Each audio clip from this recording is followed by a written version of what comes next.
வணக்கம். இது கீதாஸ் கிச்சன் மதுரை. இன்னைக்கு உளுந்த வடை எப்படி செய்யலாங்கிறத சொல்கிறேன் பாருங்கள். ரொம்ப ஈஸியான மெத்தட் தான். அதுக்கு தேவையான பொருட்கள் என்னென்னங்கிறத பார்த்துட்டு உங்களுக்கு ஒவ்வொரு ஸ்டெப் பை ஸ்டெப்பாக உளுந்த வடை எப்படி செய்யலாங்கிறத சொல்கிறேன். வாங்க பார்க்கலாம். பார்த்துட்டு உங்களுடைய கமெண்ட்ஸை சொல்லுங்கள், லைக் பண்ணுங்கள், ஷேர் பண்ணுங்கள், மறக்காமல் சப்ஸ்கிரைப் பண்ணுங்கள். தேங்க்யூ. உளுந்து 2 மணி நேரம் ஊறிடுச்சு. அரைச்சிட்டு வந்துடலாமா. வடைக்கு உளுந்து அரைச்சாச்சு.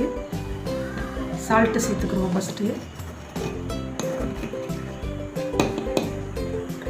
1 ஸ்பூன் சால்ட்டு போட்டுக்கிறோங்க. மிளகு ஒரு 15 மிளகு, 1 ஸ்பூன் சீரகம் போட்டுக்கிறோங்க. அரிசி மாவு 2 ஸ்பூன் போட்டிருக்கேன். 1 ஸ்பூன் போட்டுட்டு மிக்ஸ் பண்ணிவிட்டு அதுக்கப்புறம் தேவைன்னா நம்ம போட்டுக்கலாம்.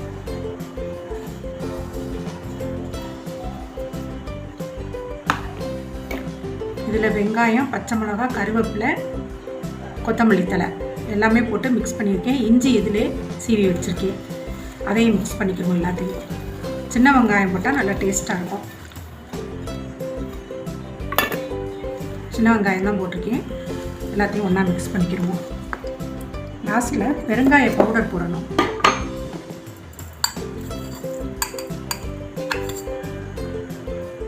இந்த 1/2 ஸ்பூன் பெருங்காய பவுடர் போட்டிங்கன்னா நல்லாயிருக்கும்.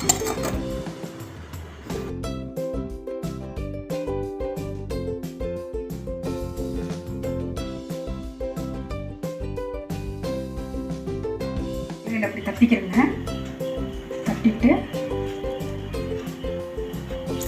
அப்படி போடணும். கொஞ்சம் கொஞ்சமாக மாவு எடுங்க.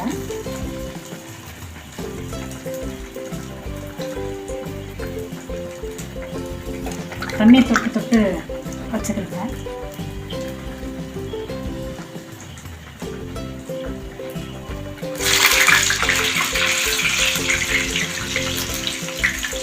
உளுந்த வடை ரெடி ஆகிடுச்சு. பாருங்கள், ரொம்ப சாஃப்டாக இருக்குது. நீங்களும் வீட்டில் செஞ்சு உங்களுடைய வீட்டில் உள்ள குழந்தைகளுக்கு கொடுங்க. லைக் பண்ணுங்கள், ஷேர் பண்ணுங்கள், மறக்காமல் சப்ஸ்கிரைப் பண்ணுங்கள். தேங்க்யூ.